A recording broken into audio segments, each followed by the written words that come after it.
Buenas noches, hermanos y hermanas.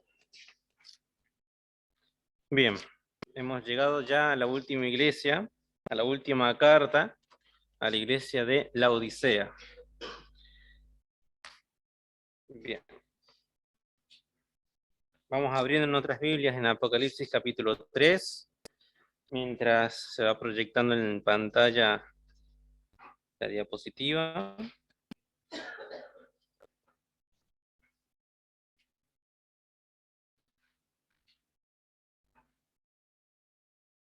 Bien, la Odisea. La última carta que Juan escribe desde la isla de Patmos a estas 7 iglesias en Asia Menor, conocida hoy como Turquía. La Odisea, siempre hemos dicho que la Odisea, la iglesia de la Odisea, representa todas las iglesias de nuestros tiempos. Cada iglesia, cada iglesia representa un tiempo en la historia de la iglesia y la evolución de la historia de la iglesia.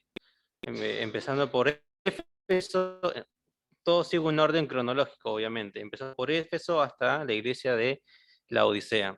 La Odisea es contemporánea de nosotros. Hace referencia sobre las iglesias que hoy vemos en este mundo, en la actualidad. Y vamos a ver entonces un poco perdón, de la historia de la ciudad de la Odisea, para empezar. Bien, si ya está en pantalla, bien, la historia de la ciudad de la Odisea fue fundada por Antíoco II. Esto es entre los años de 261 al 241 antes de Cristo. El nombre de la Odisea se llama así en honor a la esposa de esta persona, que se llamaba Laodicea. En honor a su mujer o a su esposa, nombra la ciudad de la Odisea como el nombre, o muy parecido al nombre de su esposa, que es Laodicea. Esto es 261 al 241 antes de Cristo. Esta ciudad fue una ciudad próspera, con uno de los centros comerciales más ricos del Asia Menor. Famosa por sus textiles de lana y algodón. Ahí es donde se fabrica también, más que nada, lino fino de color negro, textiles de color negro. Y también era famoso por un centro bancario. Era una ciudad muy rica. Bueno, tal era la riqueza de esta ciudad que cuando la ciudad fue destruida por un terremoto en el año 60 a.C., sus propios habitantes fueron capaces de llevar a cabo su reconstrucción.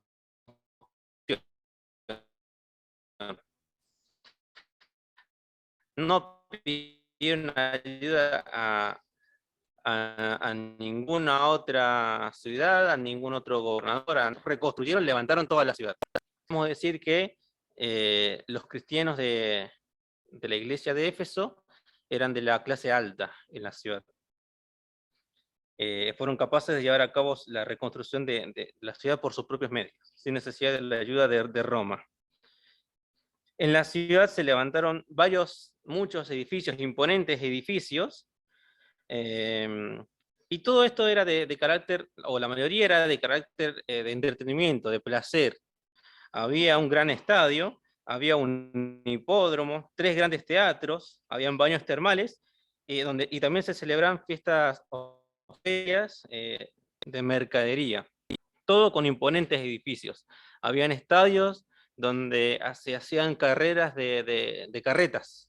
Después vamos a ver imágenes que están hoy en día, ruinas de eso. Bueno, ahora en la siguiente diapositiva vamos a ver las imágenes. Vemos en el primer mapita la ubicación de la iglesia de la Odisea, que es la última, abajo en la derecha. Está más al centro, esta ciudad. Es la número 7 donde se ve en el mapita. Justamente abajo de Filadelfia. Vemos al costado las ruinas de lo que es hoy en día, las ruinas de ese gran teatro, de uno de los 3 teatros que había en esa ciudad. Era imponente, miren lo que era. Luego, aparte, abajo en la izquierda vemos parte del ágora. Ágora es donde estaba el comercio, donde estaba montado todo el comercio, donde estaba montado todo el comercio en la ciudad. No sé si se muestra en pantalla, todavía no.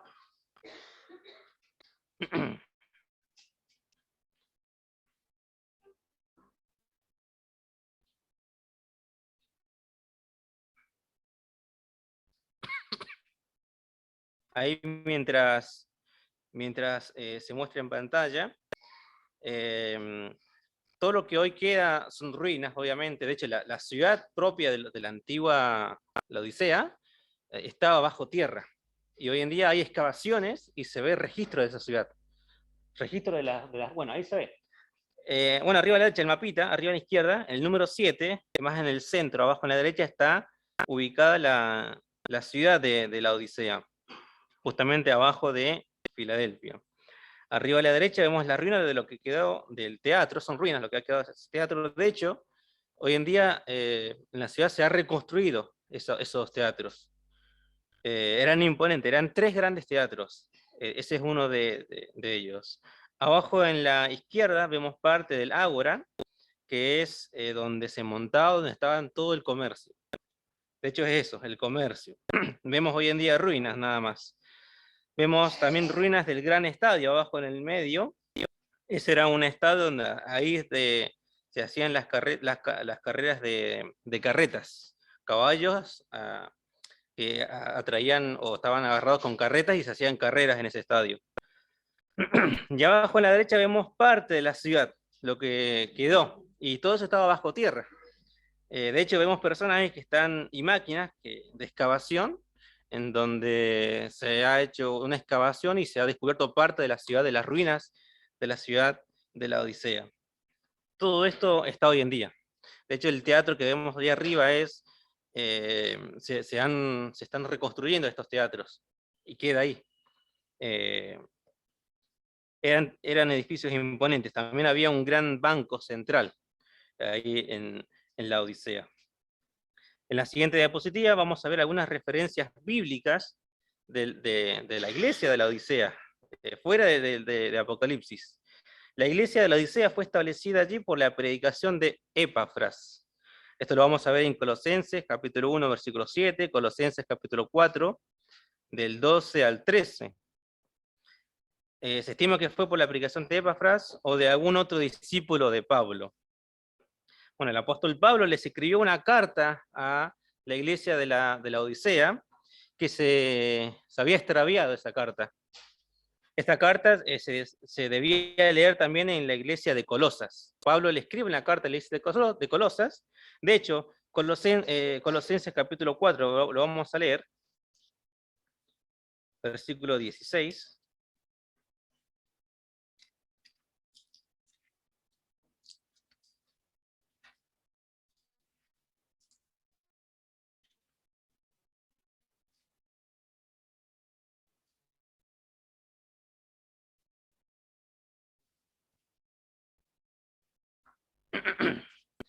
Dice, versículo 15, dice, el apóstol Pablo le escribe a la iglesia está ubicada en los Colosenses, a los Colosenses en Colosas.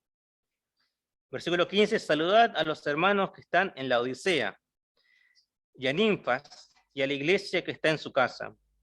Versículo 16, cuando esta carta haya sido leída entre vosotros, hace que también se lea en la iglesia de los laodicenses, y que la de la Odisea la leáis también vosotros.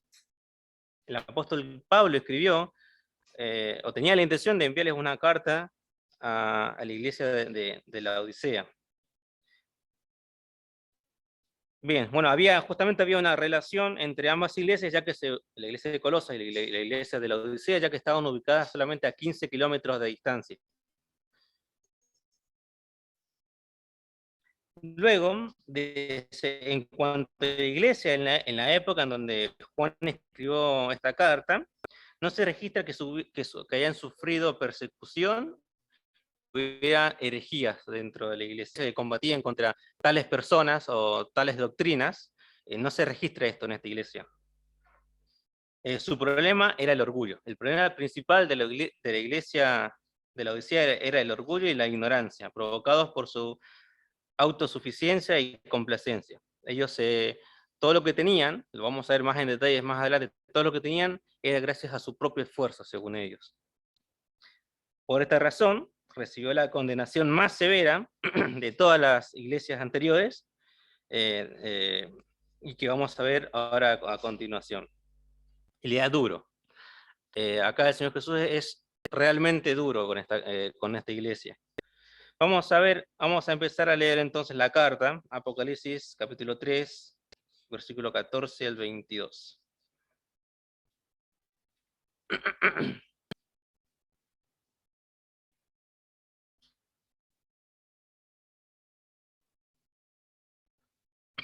Dice el 14.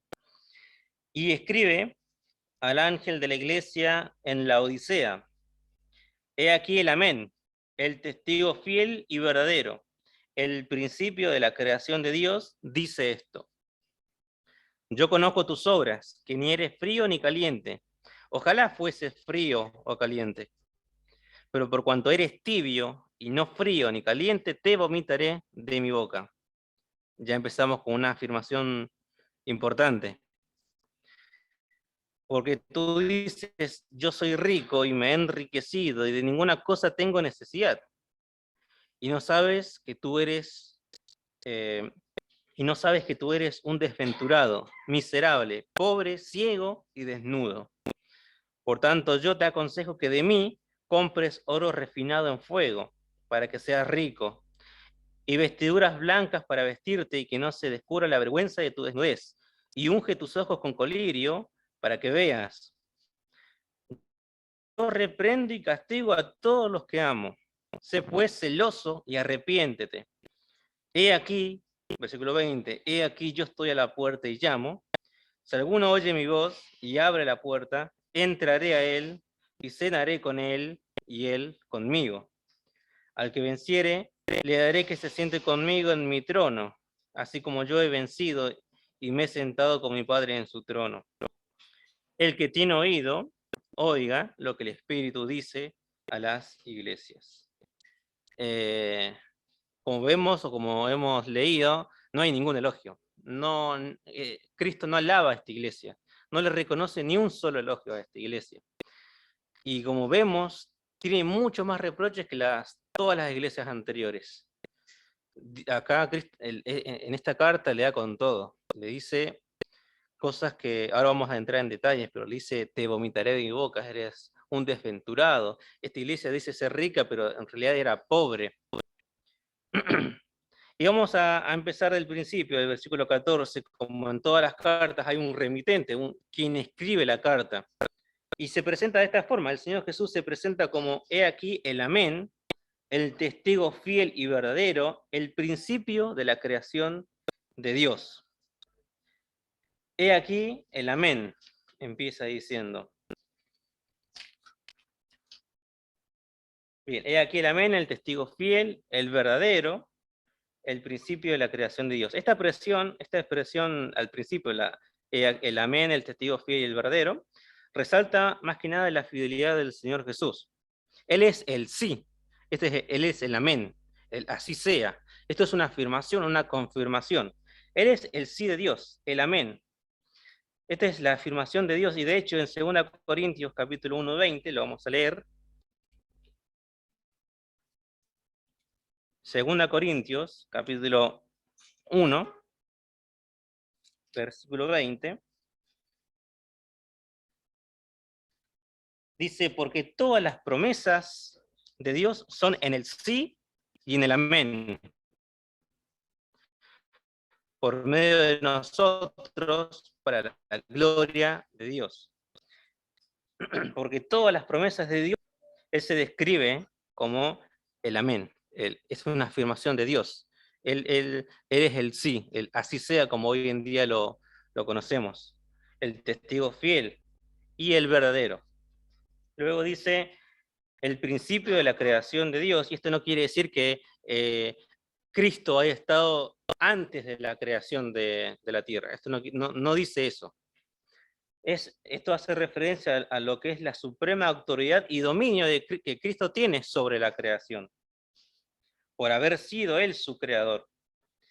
Él es la fuente, Él es el origen de todo lo que existe. Vamos a leer también Colosenses capítulo 1, Colosenses capítulo 1, versículo 16. Él es la fuente, el origen. Cristo es el origen de todo lo que existe, de toda la creación. Colosenses capítulo 1, versículo 16. Dice, porque en Él fueron creadas todas las cosas, las que hay en los cielos y las que hay en la tierra, visibles e invisibles, sean tronos, sean dominios, sean principados, sean potestades, todo fue creado por medio de Él y para Él. Él es, esta es la autoridad que tiene Cristo, que tiene el Señor. Él es el dominio que tiene Cristo sobre toda la creación, porque por Él y para Él fueron creadas todas las cosas, dice, para Él, para la gloria de Dios. Él es la fuente, el origen de todo lo que existe. Él se presenta así, como el principio de la autoridad de todo, la suprema autoridad y dominio sobre todo. Decimos sobre todo porque dice sobre toda la creación de Dios, todo. Bueno, esta persona, Cristo, se presenta así a esta iglesia. Se presenta como el testigo fiel, aquel que es fiel y que permanece fiel a una iglesia infiel. Siempre en estas cartas, el remitente siempre va a tener algo que ver al carácter de la iglesia. Justamente el carácter, o como se presenta el Señor en esta carta, es contrario a lo que era la iglesia. Era una iglesia infiel, una iglesia tibia, y acá Cristo se presenta como el testigo fiel, el verdadero. Vamos a ver entonces, primero, los elogios. Ninguno. Es una iglesia que no tiene ningún elogio. Es una iglesia que no hay ningún tipo de elogio. Nada bueno que rescatar, nada bueno que decirles, nada bueno que imitar, obviamente. El reproche lo vamos a ver en el versículo 15 al versículo 17. Yo conozco tus obras, obviamente esta primera parte que se repite en todas las cartas. Yo conozco tus obras, que ni eres frío ni caliente. Ojalá fuese frío o caliente, pero por cuanto eres tibio y no frío ni caliente, te vomitaré de mi boca. Empezamos a enumerar la cantidad de reproches que tiene esta iglesia. Empieza diciendo, yo conozco tus obras, que ni eres frío ni caliente. En este caso, lo que Cristo reprocha a esta iglesia es que no eran ni frío ni caliente, eran tibios, ni amaban ni odiaban. No se apasionaban absolutamente por nada, ni por lo bueno ni por lo malo, eran indiferentes a todo. Esta iglesia era una iglesia indiferente, no le importaba absolutamente nada, ni siquiera amaban, ni siquiera odiaban, no tenían, ni siquiera apreciaban lo bueno, no apreciaban ni lo malo.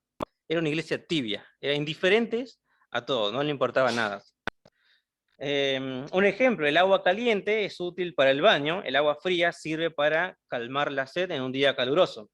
Pero si en pleno verano nos tomamos un vaso de agua tibia, ¿qué pasa? Nos descomponemos. Eso nos resulta desagradable a nosotros. Más que eso, hasta nos puede hacer mal, ¿no? Nos puede caer mal y descomponer, porque es tibia. Vamos a hacer una pequeña comparación con dos iglesias que vimos anteriormente. En Éfeso, observemos que en la iglesia de Éfeso, los creyentes odiaban las falsas doctrinas, pero no amaban, habían perdido el primer amor. Mientras que en la iglesia de Tiatira amaban a las personas, pero no odiaban la doctrina errónea, el error doctrinal que esas personas a las cuales amaban predicaban. La Odisea ni amaba ni odiaba. No amaba ni a nada y no odiaba a nada. Si había error doctrinal ni le importaba. No habían personas a las cuales ellos amaban. No tenían ni uno ni el otro. Cosa que sí tenían las iglesias anteriores. Esto le caía tan mal al Señor que fueran tibios. Después dice, ojalá fuese frío o caliente, pero le caía tan mal, le descomponía tanto esta tibieza de esta iglesia. Voy más allá, le repugnaba a esta iglesia que fueran tibios. Dice el siguiente versículo, porque eres tibio y no frío ni caliente, te vomitaré de mi boca. O sea, me caes tan mal que te voy a vomitar de mi boca. Era tanto lo que Cristo odiaba o detestaba o le caía tan mal a esta iglesia, que no fuera ni una ni otra, que sea tibia, que le repugnaba, le caía re mal. La iglesia de la Odisea hacía enfermar al Señor Jesús. Su tibieza le resultaba insoportable. Podemos pensar en lo que sería tomarnos un vaso de agua en pleno verano. El Señor no toleraba la tibieza de esta iglesia. Nosotros, sí, hagamos una prueba, en pleno verano, arriba de 30 grados de calor, bajo el sol, tomarnos un vaso de agua tibia. Ponemos el agua en la pava, dejamos que se caliente, le dejamos que se empiece a hacer tibia y la tomamos. Nos va a redescomponer, nos va a caer re mal. Es mucho peor que ser frío o caliente. Y el Señor Jesús esto no lo toleraba, lo detestaba directamente. Entonces, ahora a nosotros, a los cristianos, ¿en qué consiste o qué significa ser tibios para los cristianos? Implica indiferencia por las cuestiones espirituales. La persona es una persona que no se preocupa por la enseñanza bíblica, no le importa si hay errores doctrinales y tampoco se preocupa por combatirlos. Falta de compromiso por la obra del Señor, despreocupación por el crecimiento espiritual personal. Frente al mundo, si la gente nos rodea, ya sea en nuestro trabajo, en nuestros estudios, ser un cristiano tibio es mezclarnos con el mundo, que ellos ni se enteren de que somos cristianos, que nos confundan con uno de ellos, no ser sal ni ser luz en el mundo. Eso es la tibieza. La tibieza lo que hace es describa al cristiano sin entrega verdadera, hipocresía, falso, mecánico, mezclado con el materialismo. Y esta iglesia está mezclado mucho con el materialismo. Es una condición muy peligrosa para el cristiano. Ser tibio es algo extremadamente peligroso. Es como lo que se conoce un profesante de fe no nacido de nuevo. ¿Qué quiere decir un profesante? Alguien que profesa, da profesión de fe, pero no es nacido de nuevo. ¿Qué quiere decir eso? Es alguien que escucha el Evangelio, dice que se convierte, dice creer en el Evangelio, pero realmente no es nacido de nuevo. No hay ese supuesto arrepentimiento que hizo, no hay un continuo arrepentimiento en su vida espiritual, no hay un crecimiento espiritual, no es un nacido de nuevo. Eso es lo que es una persona que profesa fe, profesa creer en el Señor Jesús, pero que realmente no lo es, que no es nacido de nuevo. Luego dice, tú dices, yo soy rico y me he enriquecido y de ninguna cosa tengo necesidad. Esto es lo que dice la iglesia de la Odisea. Yo soy rico, dice, y me he enriquecido aún más y de ninguna cosa tengo necesidad. Habían dado más valor a enriquecerse materialmente que a enriquecerse espiritualmente. Ellos eran iglesia muy rica materialmente.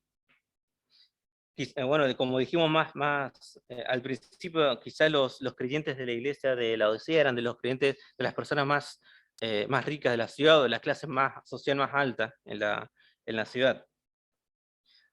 Con esta afirmación, con este dicho de esta iglesia, yo soy rico y me he enriquecido, y de ninguna cosa tengo necesidad, lo que hacían era mostrar una actitud de orgullo, de soberbia en sí mismos, en su propio esfuerzo.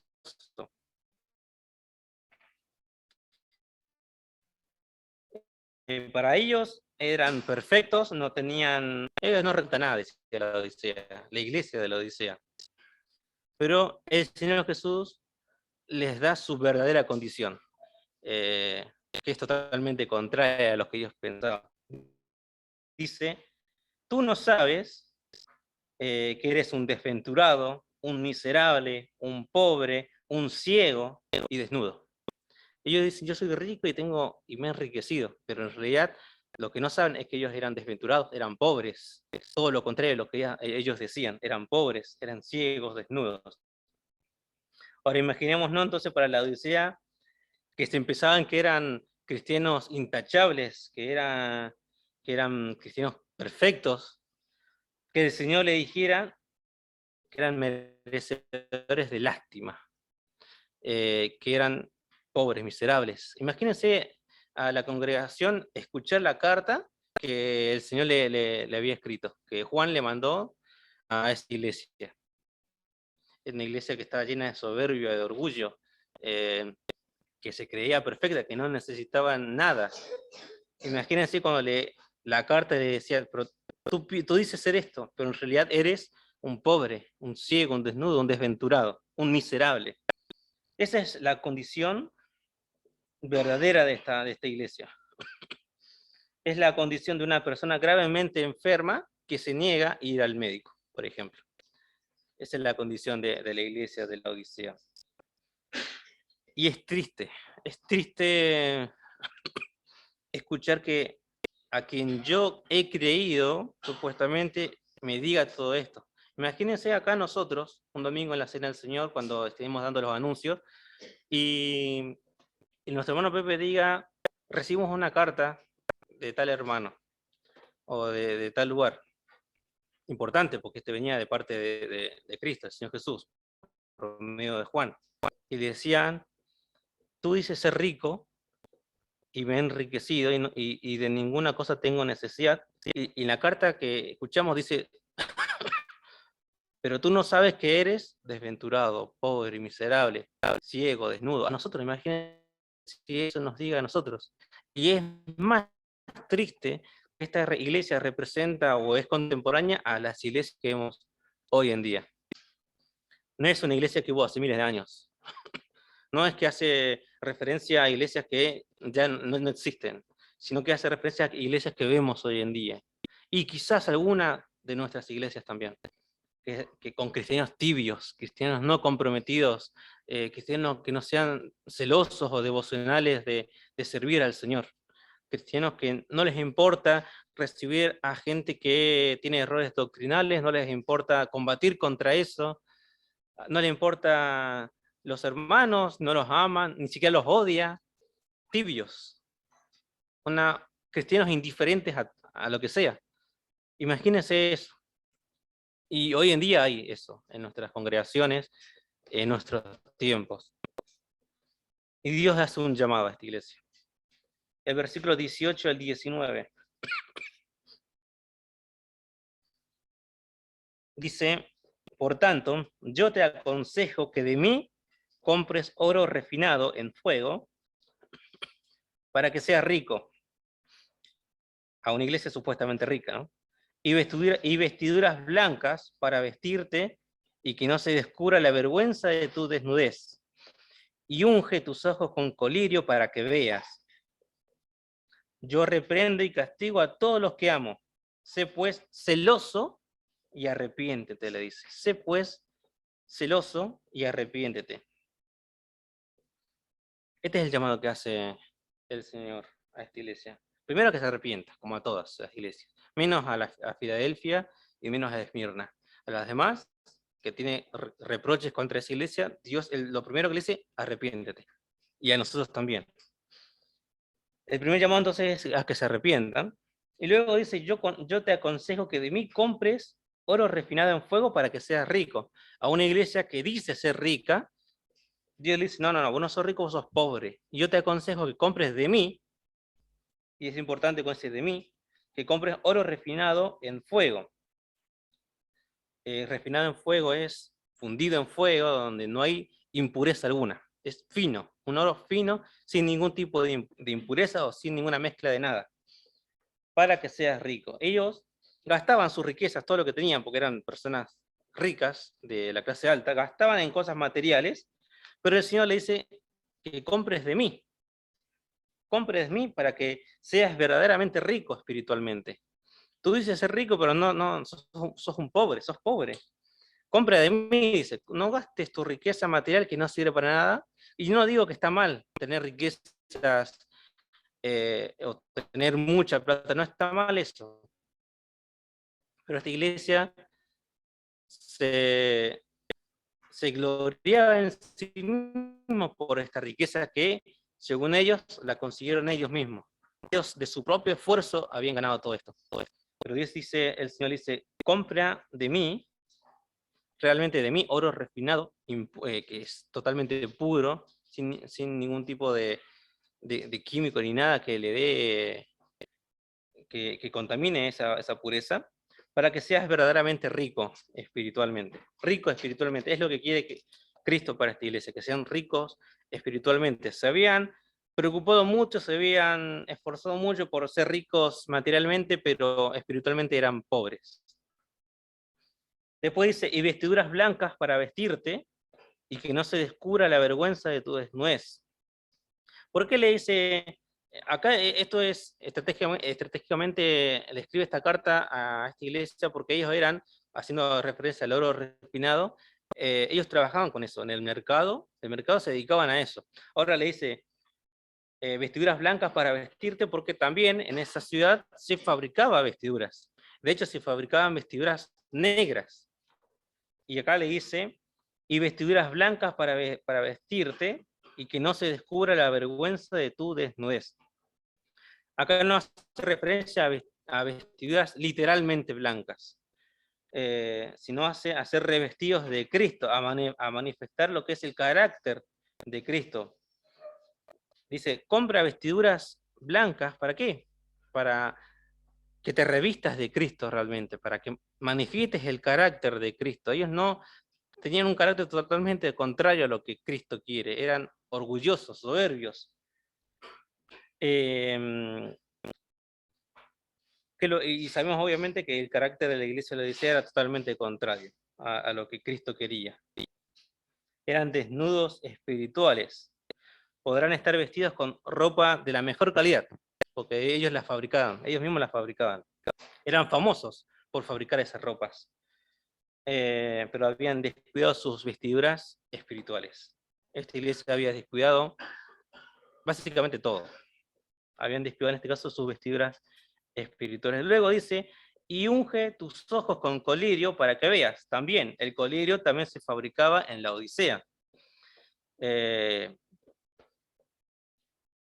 Pero nunca iban a lograr mejorar su visión espiritual. Con ese colirio que ellos fabricaban, nunca iban a lograr su visión espiritual. Ellos estaban ciegos, dice en esta carta. Por eso lo que aquí el Señor lo que realmente le ofrece es un verdadero discernimiento espiritual. De ese modo podrían ver las cosas que Cristo ve. Y de ese modo iban a poder verse a sí mismos y ver que su carácter o lo que ellos dicen ser es totalmente contrario a lo que Cristo es. Ellos estaban ciegos, ellos necesitaban verse a sí mismos. Luego dice, yo reprendo y castigo a los que amo. Proverbios capítulo 3, versículo 12 dice, porque Jehová al que ama castiga, como el padre al hijo a quien quiere. Si bien eran personas orgullosas, soberbias, era la iglesia. No eran personas inconversos, era la iglesia. Pues le escribe esta carta a una iglesia, no le escribe a la población de la Odisea, le escribe a la iglesia que estaba en la Odisea. Y como era la iglesia, eran hijos de Dios. Y Dios dice, yo a quien amo, castigo.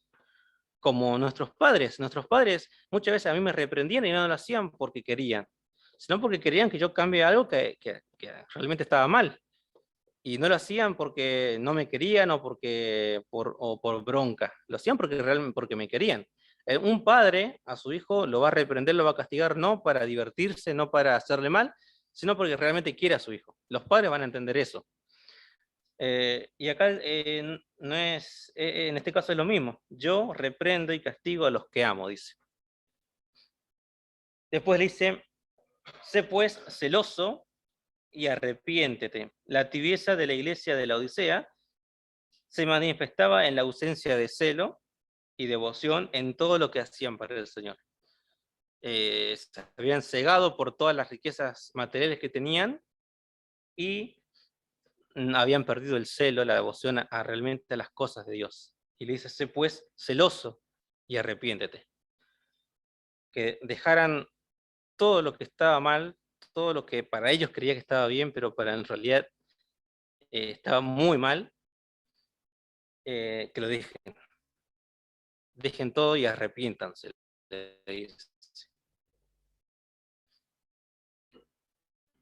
Y llegamos al versículo 20, es la exhortación que Cristo hace a esta iglesia.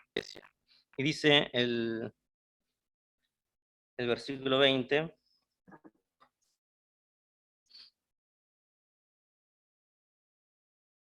he aquí, yo estoy a la puerta y llamo, si alguno oye mi voz y abre la puerta, entraré a él y cenaré con él y él conmigo.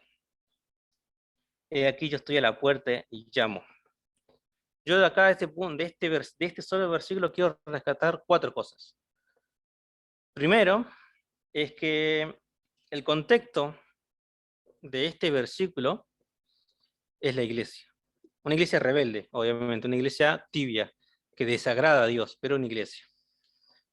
Primer punto, no se da, este versículo no se da en un contexto para una predicación del Evangelio. Y muchas veces, y yo me incluyo, usamos este versículo para la predicación del Evangelio. Y acá el contexto, es muy importante el contexto de todos los versículos, es muy importante el contexto a quién se dirige. Acá Cristo no está hablando a pecadores. Si bien eran rebeldes, tibios, y todo lo que acá se mencionó, no eran pecadores, no eran inconversos, era una iglesia, la iglesia de la Odisea. Y acá no hace referencia, Cristo no está tocando la puerta del corazón de un pecador, en el contexto de este versículo. Él está tocando la puerta de una iglesia rebelde, una iglesia, él está de la puerta para afuera de la iglesia. Y esto debe ser como una advertencia para nosotros. Quizás nosotros tomamos este versículo para predicar, o quizás muchas personas entienden que el contexto de este versículo es una iglesia, pero lo utilizan igual porque funciona. Yo, particularmente, este versículo no lo tocaría nunca para una predicación del Evangelio. Y porque funciona, no sirve.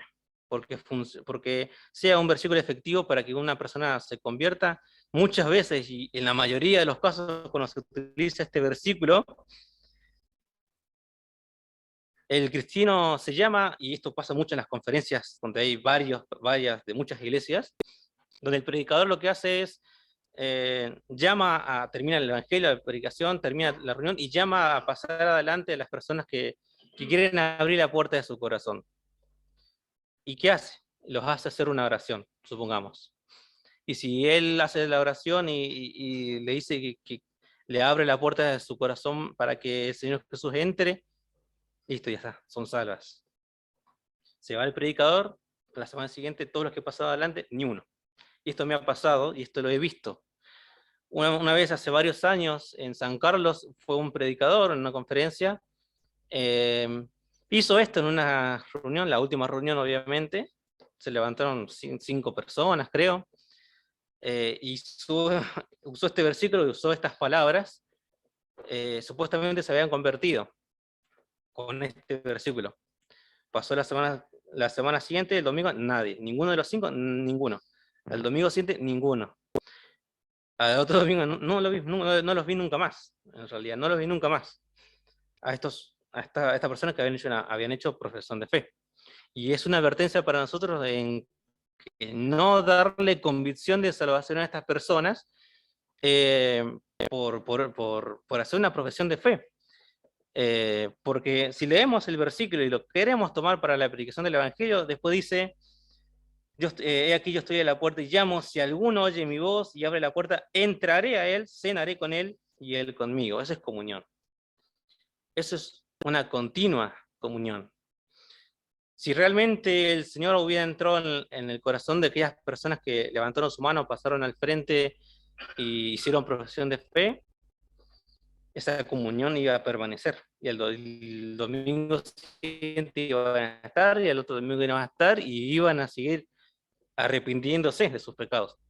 Porque no solamente un arrepentimiento y ya está, sino que es un continuo arrepentimiento. Y esto es muy peligroso.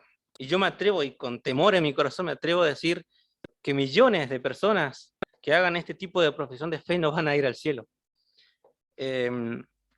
Y esto es muy peligroso para nosotros. Esto tiene que ser como una alerta a la hora de predicar el Evangelio. No sea en el contexto de una predicación del Evangelio esto.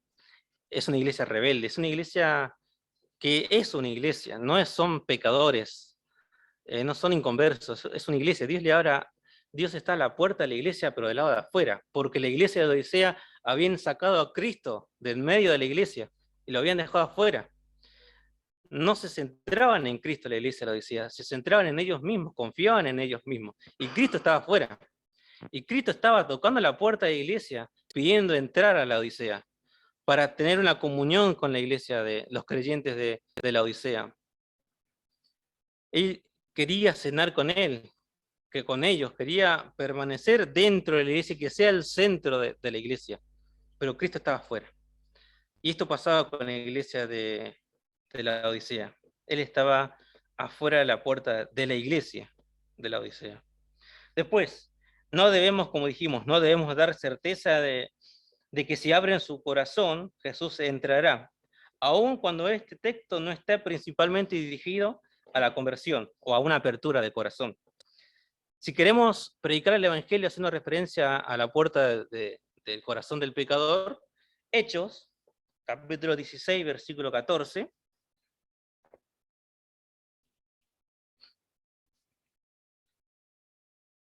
no se menciona en ningún otro lado más que Cristo está a la puerta del corazón o que el pecador debe abrir la puerta de su corazón.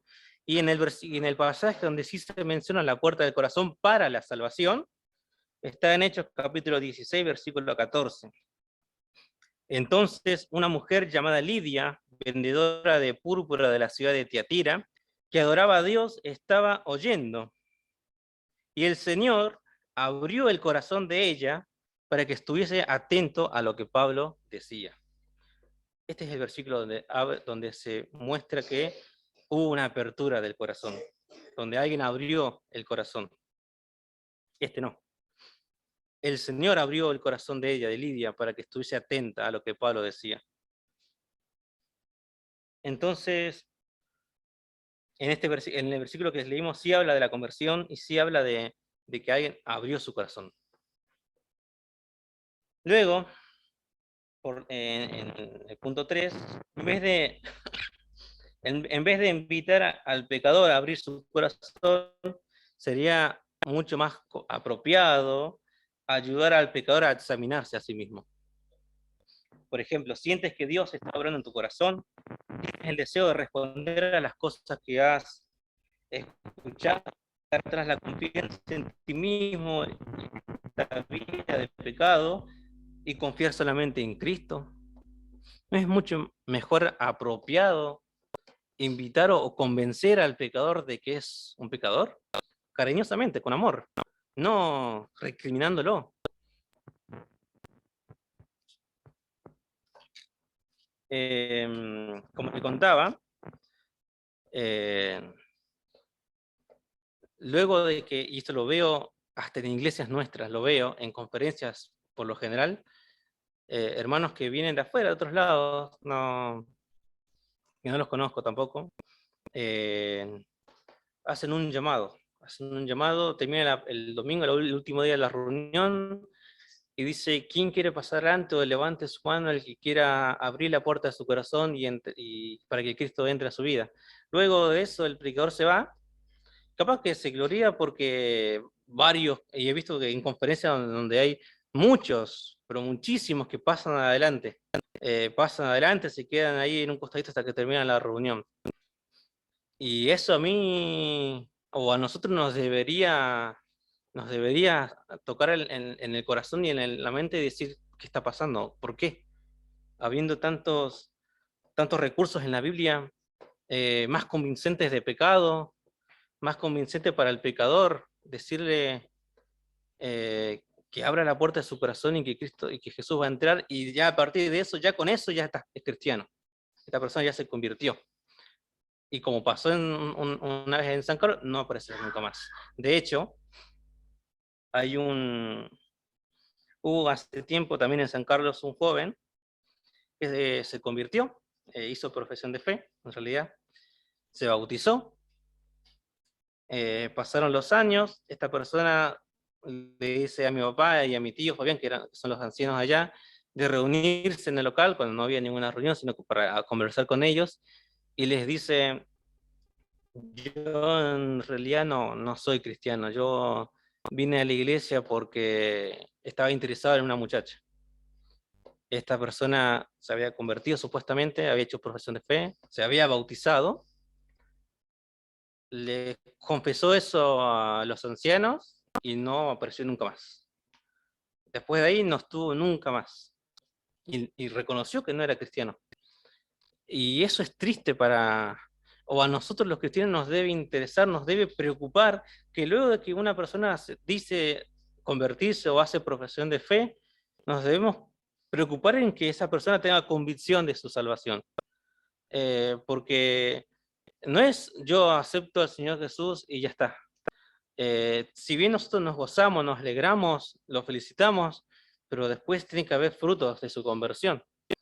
Esa persona no podemos declararla salva o decirle que son salvos si no ha entendido el Evangelio. Porque el tipo leyó en 1 Corintios capítulo 15, que a mí me encanta ese versículo sobre el Evangelio, que dice, además os declaro, hermanos, el Evangelio que os he predicado, el cual también recibisteis, en el cual también perseveráis, dice. No es que yo me arrepiento en el día de mi conversión y yo, si vuelvo a pecar, me tengo que volver a repetir y me tengo que volver a arrepentir y perseverar y continuar arrepintiéndome por eso, por mi pecado. No me arrepiento una vez y ya está. Por eso este pasaje a mí me encanta para el Evangelio. Por mí es el pasaje predicado, el cual también recibisteis, en el cual también perseveráis, por el cual asimismo si retenéis la palabra que os he predicado, si retenéis la palabra que os he predicado, sois salvos. Si no, creísteis en vano, dice. Un predicador famoso, misionero, cuenta una historia que tuvo en una conferencia, un hecho que sucedió en una conferencia. Él estaba predicando para muchas personas y de la nada una persona se sienta en el primer asiento. Triste la persona, el predicador lo ve triste. Inmediatamente este predicador cambia el curso de su mensaje y empieza a predicar el Evangelio. Y predica el Evangelio, lo que quedaba del mensaje. Predica el Evangelio, termina la reunión, se van todos. Este predicador se acerca a este hombre mayor ya, triste, y le dice el predicador, ¿cómo estás? ¿Qué te sucede? Y esta persona saca de sí una hoja de un hospital que le dice, se lo muestra y le dice, me dijeron que solamente tengo 3 semanas de vida. En 3 semanas voy a morir. Esta persona vivía en el campo, alejado de toda la civilización. Nunca había conocido una iglesia, nunca había ido a una iglesia, nunca se le habló del Evangelio, porque estaba totalmente alejado de la civilización, lugar donde solamente se podía llegar en avión, apartado de todo. Y este predicador, al ver que le quedaban 3 semanas de vida, al día siguiente tenía el pasaje de avión sacado y se tenía que ir a su casa. Este predicador cancela el boleto de avión, se queda las 3 semanas con él y se reúnen todos los días a hablar del Evangelio. Habla del Evangelio, le predica el Evangelio para que éste lo entienda, porque cuando esta persona terminó de predicar en la primera reunión, le dice, ¿has entendido lo que has escuchado esta noche? Le dice, y esta persona dice que sí. ¿Qué hubiera hecho otra persona? otra persona que hubiera dicho, bueno, entonces no quieres hacer una oración y abrir tu corazón para que Cristo entre, y lo hace y se va. Esta persona, este predicador lo que hace, cancela su vuelo, se queda con él, porque él dijo que había entendido, pero hasta el diablo y los demonios entienden el Evangelio. Entonces se queda las 3 semanas con él, día a día, hasta horas y horas, predicando el Evangelio, leyendo versículos del Nuevo Testamento, el Antiguo Testamento, hasta que un día le dice, vamos a leer Juan 3:16, le dice. Y esta persona le dice, otra vez, ¿por qué? Lo leímos varias veces, le dice. Y dice, no importa, lo vamos a leer, y quiero que vos lo leas.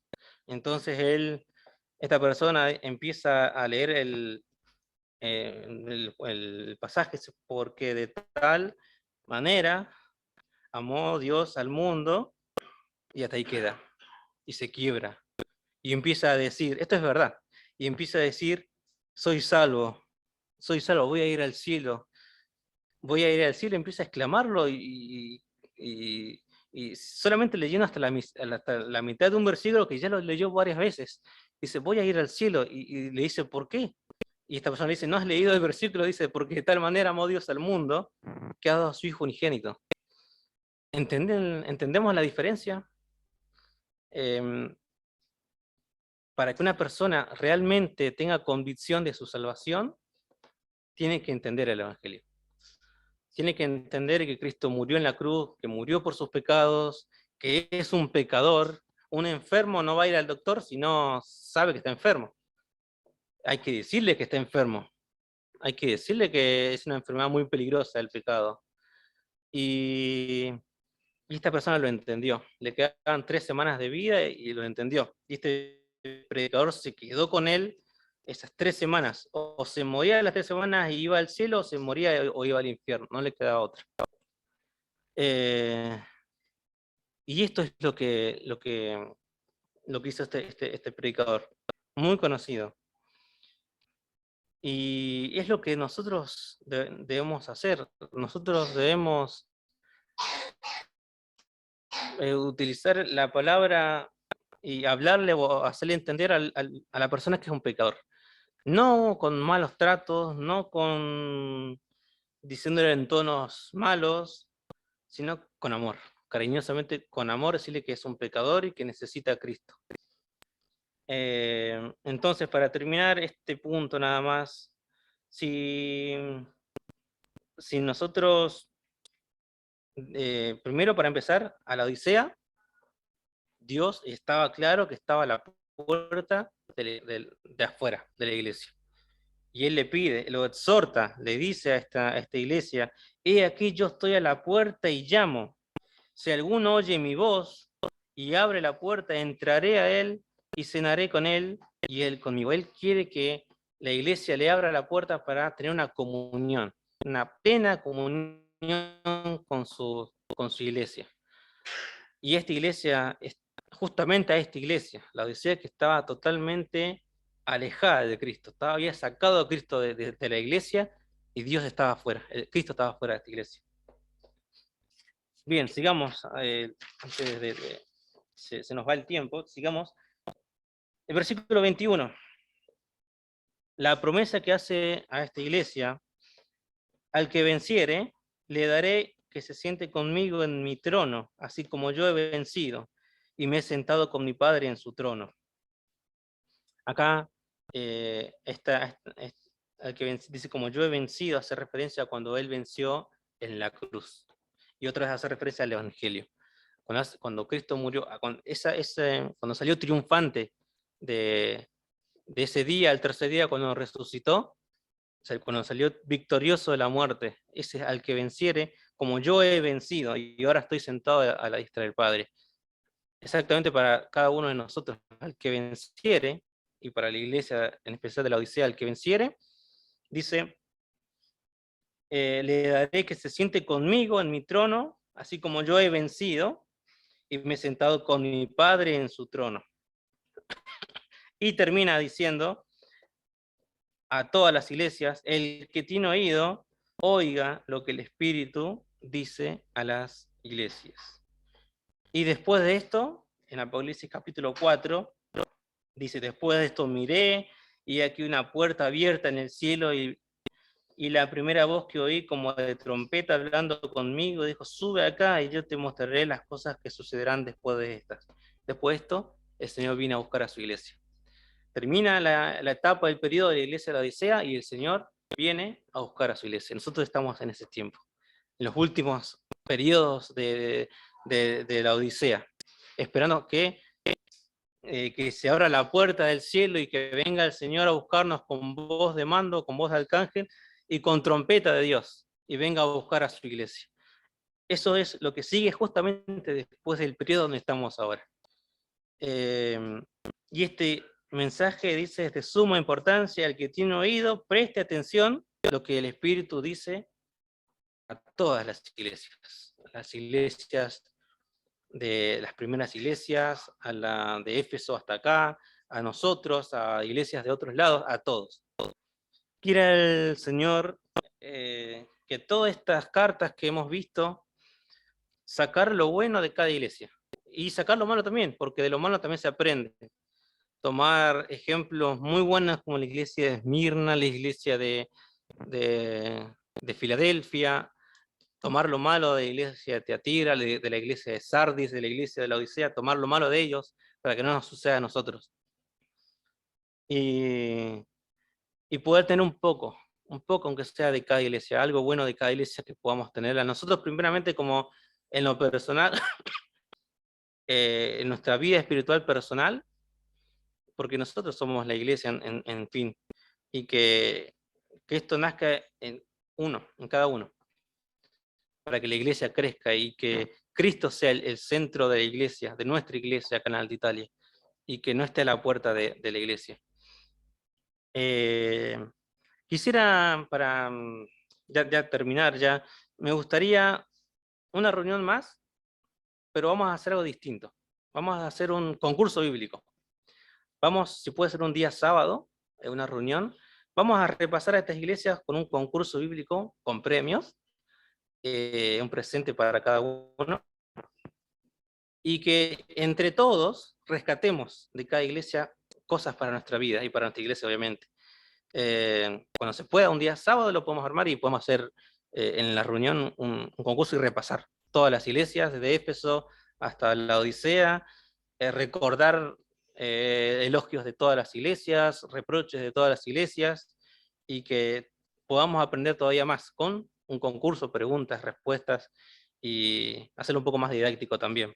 Quiera el Señor bendecir su palabra y que todas estas cartas podamos siempre sacar lo bueno y rescatar de lo malo también algo bueno y aplicarlos en primordial para nuestra vida personal, espiritual, nuestra relación con Dios. Quiera Dios bendecir su palabra en nuestros corazones.